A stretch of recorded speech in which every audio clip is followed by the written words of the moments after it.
It's been 4 or 5 years since I started learning to use watercolor, and I've always found myself wondering if there was a way to learn that was more practical and less cluttered by all the things that you need to learn as a beginner. Things like drawing, color, values, composition, etc. All the things that you need to make a proper painting. This is my attempt to do exactly that, a practical guide to learn watercolor medium without all the noise around it, and with what I consider to be the best way to progress through it. Well, in my experience. Now, this video is meant for you to expand your understanding of the medium and then use it to express yourself better through the medium, whilst having a sort of objective way to track your progress. You're not supposed to grind these exercises, but you can if you want to. I'd suggest not to, but do what's fun and what's useful and leave out all the rest if it ain't so. Since I know I'm gonna be asked what materials I'm gonna be using or I used, as you can see them on the screen, they are just a regular size 10 brush. This one is a Skoda. I am using Saunders Waterford cold press paper and a little bit of Payne's Gray for this demonstration. I wanted to keep the materials very simple because that eliminates a lot of variables, like the color variables. So now we're going to start with differentiating the first two things that you can do in watercolor. And one is flat washes and the other is gradients. And you can see me that I'm also starting to go like darker and darker each time I apply the paint. And then I'm gonna do the same for the gradient. The reason why I wanted to separate these two is because that is really what we're doing in a much bigger scale once you're starting to put colors and trying to paint a very nice landscape. But when you are able to see the distinction between doing a flat wash like I'm doing right now and doing a gradient, which I'm gonna be doing later, um, you can start thinking in a way that will help you build your pictures or whatever image is that you're trying to achieve. Um, and as you can see, that the darker I go, the less water there is. This is a good exercise for you to understand how much water and how much paint you need to get like darker and darker with watercolor. This is very standard. It's not like something that probably will blow your mind, but just having this control of being able to do it in a flat wash first before you go into the more difficult part of watercolor, which is handling wet surfaces, um, it gives you a good starting point and it gets you more familiar with the medium. And I guess I'm getting a bit ahead of myself in explaining this, but you can see now that I'm trying to do the gradient and it's not going great. And the reason why, and this is why it's also, I love doing this video, is because I also learned a little bit about my brush and my paper as well, which is also a reason why you want to maybe practice this so you get more familiar with your paper and paints and brushes as well. Now we're going to really focus on the first part, which is flat washes and some of the techniques that you can learn in the first phase when you're just starting to learn watercolor. Like right now, I'm just laying a very pale flat wash or very diluted flat wash, and I'm going to leave it there for a little bit because I just want to layer this. And also here you can play with seeing how much water your brush holds and how far can you go with the brush by going darker as well. So you're basically testing what is the flow of my brush as I can go darker and darker, and you'll see that my brush starts to struggle as it has more paint and less water, which is kind of obvious. But just visually knowing how far you can go with your brush, and how much paint you have, is really good to see. And I was actually surprised that I could go quite dark and still um, travel quite far. Now, one of the most useful techniques in watercolor is this one that I'm about to show, and you can do a lot of things with this. And it's called pulling, where you have a or you put down a wash, a quite thick wash. It doesn't even have to be thick, and then you just, with a wet brush, you pull that wet paint down. And it's even easier if you have like a little bit of a slant on the paper. You can use this with florals, with like painting mountains, or making a cloud look like it's raining. There's a lot of things that you can do with it. So just try it, be creative, and have fun with it. Now, even though I said that we were not gonna touch fundamentals of painting, one thing that is kind of tied up to watercolor painting is values. There's no escaping that. So it's much better to just get really familiar with painting like different values, and or not different values, but like specific values. And in this case, I'm doing like light, preserving the lights, because in watercolor we can't go back to a lighter color.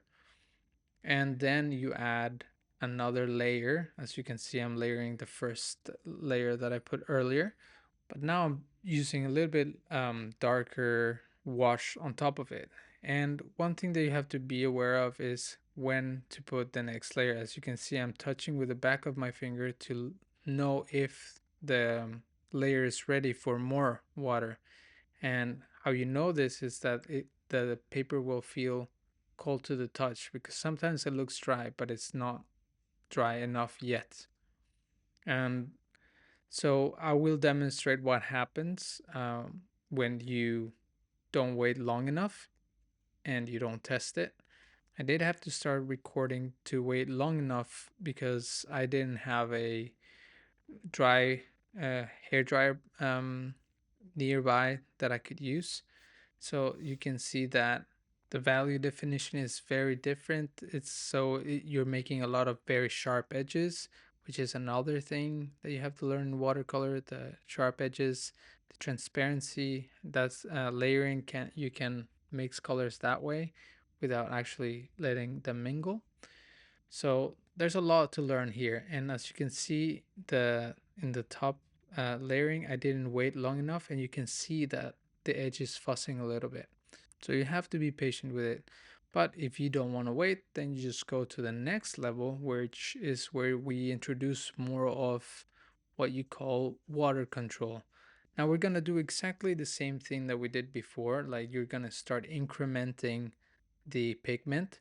But what we want to achieve here is being able to put them put the increments side by side with the edges touching, but without the edges spilling to one side or the other.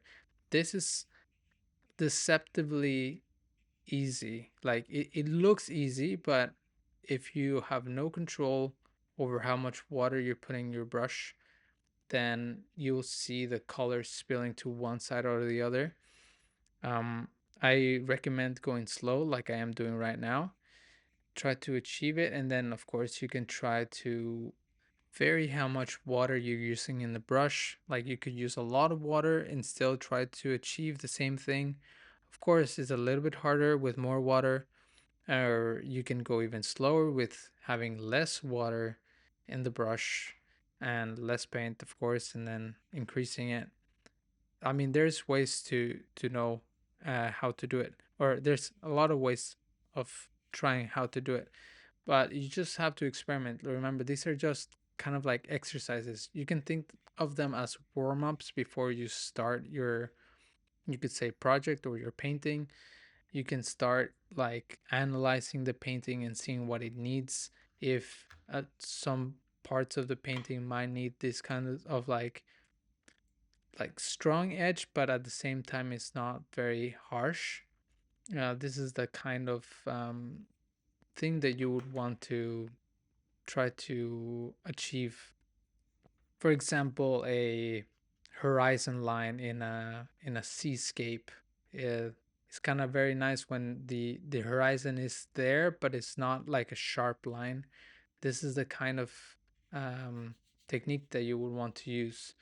And since we're getting more into the water control kind of part, you have the introduction to like the what do you call the wet on wet techniques.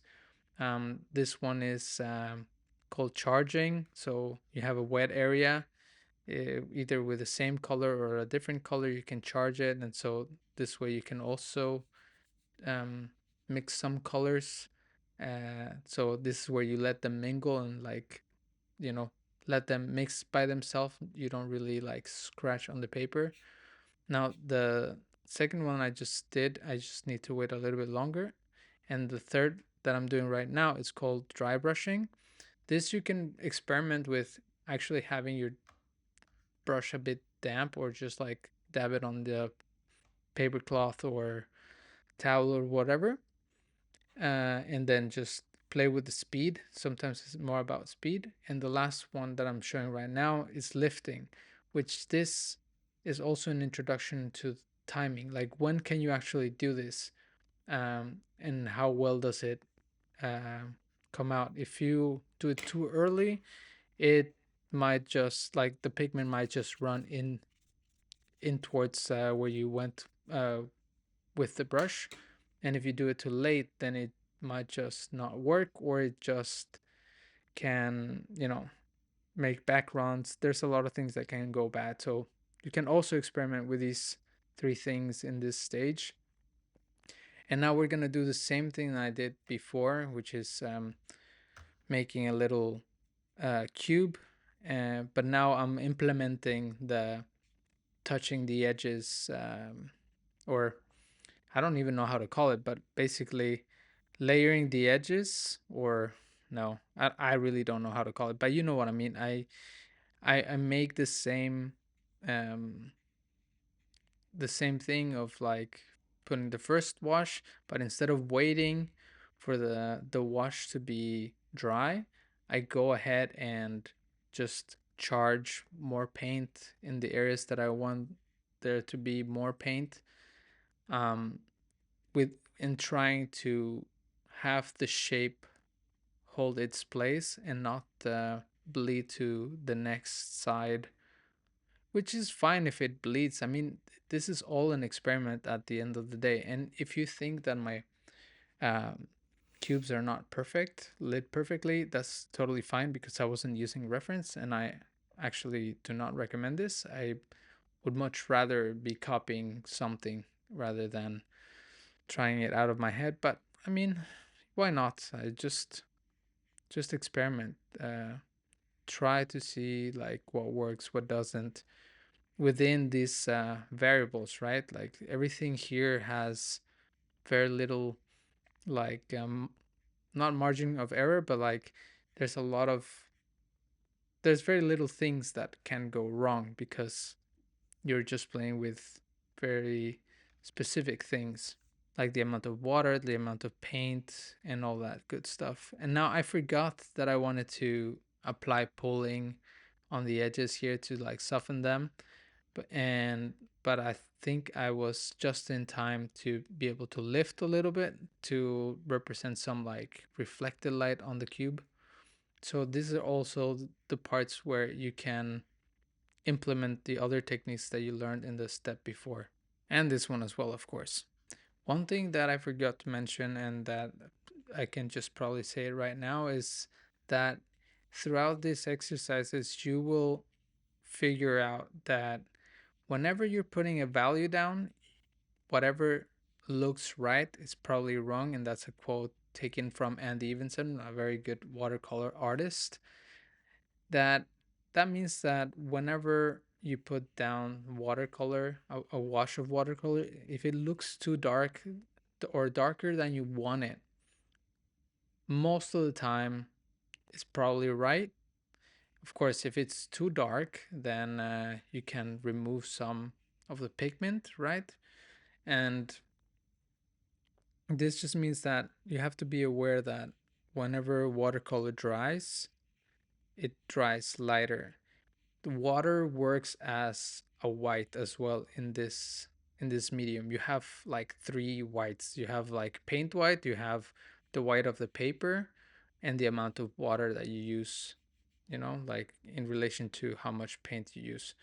So there's a lot of things happening. That's why watercolor is one of the most complex mediums, but it's also very rewarding once you start to really understand it. Now, in this page, I'm just gonna be showing the steps, like kind of making a summary of the things that we just went through before I go into the next stage of like other exercises that you can use. Here, I actually do a much better job at the gradient because I actually took my time. And if you saw, like, I also didn't take that long on the second one. I just, I personally hate layering just because it takes so long. But that can always be um, remedied with with a hair dryer. Like a hair dryer can just do magic and, uh, just dry the thing, dry your paint instantly. Or if you're just outside in really warm weather, I live in Norway, that doesn't happen. Usually the paint stays or the paper stays wet for a long time because it's quite cold, or it just straight out like just freezes. So yeah, that's how um, that's how it goes. I honestly couldn't really wait for the layering part to be dry, and I apologize, but now you can see how you shouldn't do things, I guess. Or also another way of how you can play with watercolor. I mean, as you can see, I put a layer down. It wasn't, it didn't have enough pigment, um, and it just kind of blended all together with the first wash. The second time it was a little bit darker, and I think it's just gonna be dark enough, but not dark enough. And the last one was very, very dark.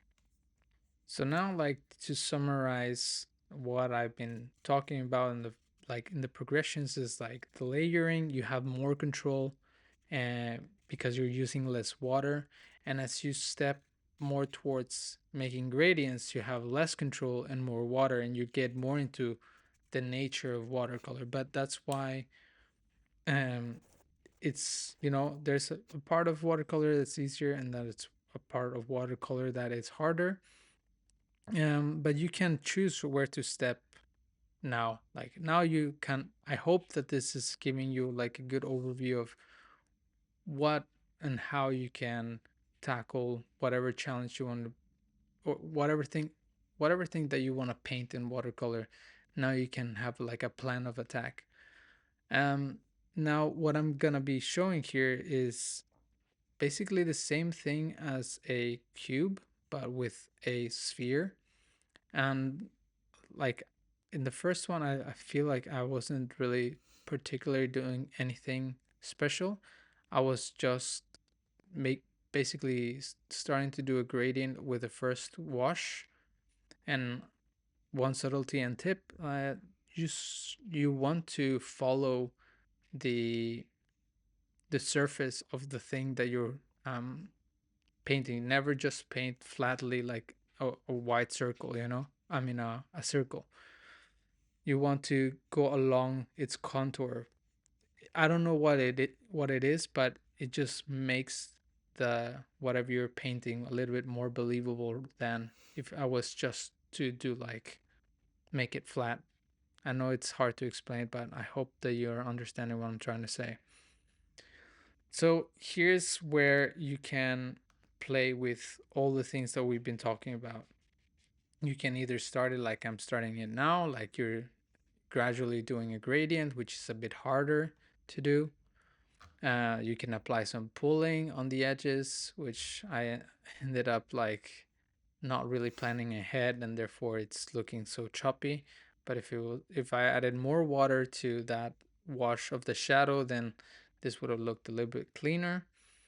I'm just explaining my mistakes, which is great because I'm also learning while I'm trying to teach this. And I mean, I'm not perfect. I still have a long way to go with watercolor, and that's also something that I like about it. It's not something that you just pick up, master in like 2 3 weeks, and then you're good to go. Of course, not all mediums or most mediums you don't master that quickly, but you know what I mean. And yeah, I mean, as you can see, I'm just going around with a little bit darker wash around the ball to accentuate the the value that it has by itself. Um, Not a lot of rocket science here. It's just me playing with watercolor and seeing and deciding what to do. So I decided to do like a flat wash as the background, right? And then the ball itself was like I started as a gradient, and now I'm charging some more shadows into it because I see that I didn't add enough paint as I was going and doing the gradient.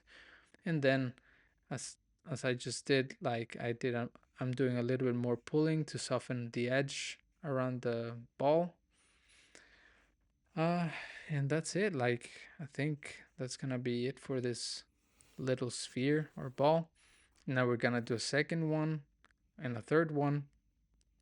The the second one is gonna be like experimenting, doing it as if it was layering.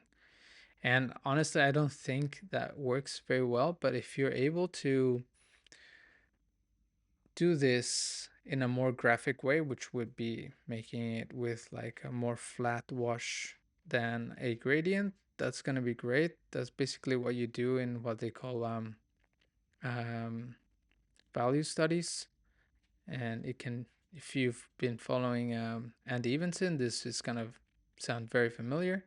And if not, then hey, you learned something new today. Great.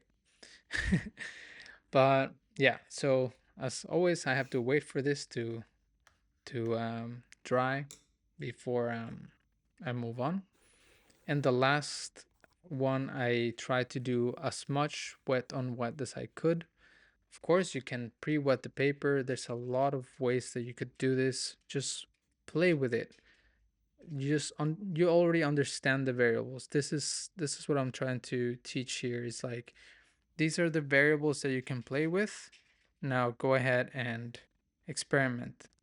The more that you understand watercolor and how it works, the bigger your expression within this medium can be. At least that's my belief. And I kind of like that, like understanding equals expression within the medium. And within any medium, really, it's not just watercolor. But since watercolor tends to be more complex, and I haven't seen a tutorial like I'm doing it now, I'm sure that people have mentioned things that I have said.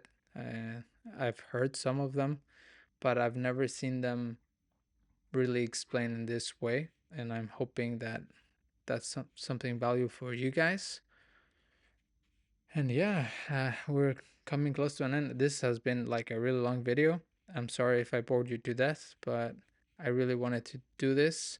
I've had this idea in my head for a very long time. And if my spheres weren't perfect, well, that's as well because one, it's watercolor and I'm still learning. And two, I didn't have a reference. And three, I was a bit nervous on camera.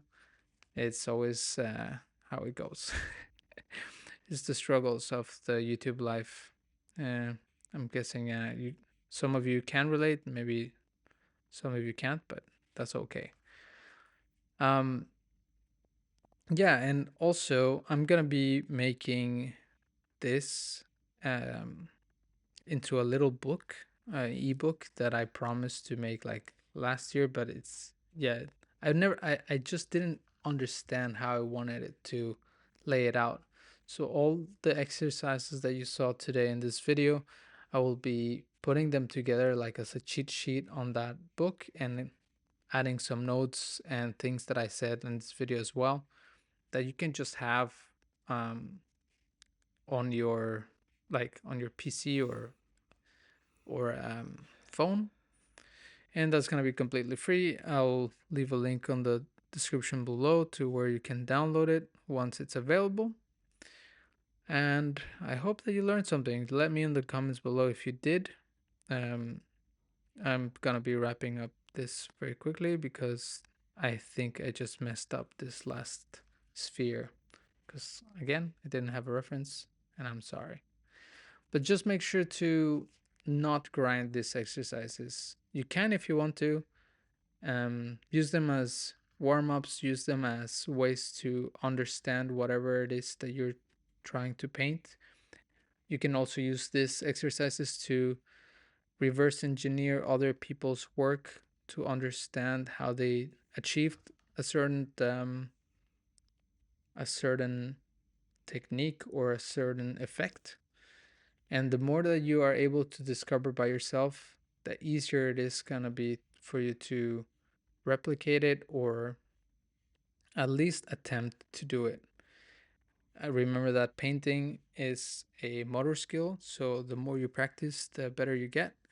But in the case of watercolor, I feel like you can practice a lot, but still not get good. And that's why it's important to understand what's happening when your brush is touching the paper. Now, before the videos, I'm gonna be writing some notes to summarize what we learned with this and also what I applied on these spheres. Yeah, oh my god. Sorry, I've been rambling for almost half an hour. Definitely, that's a long time of me talking. I hope you enjoyed this video. I hope you learned something, and I'll see you in the next one. Thank you. Bye.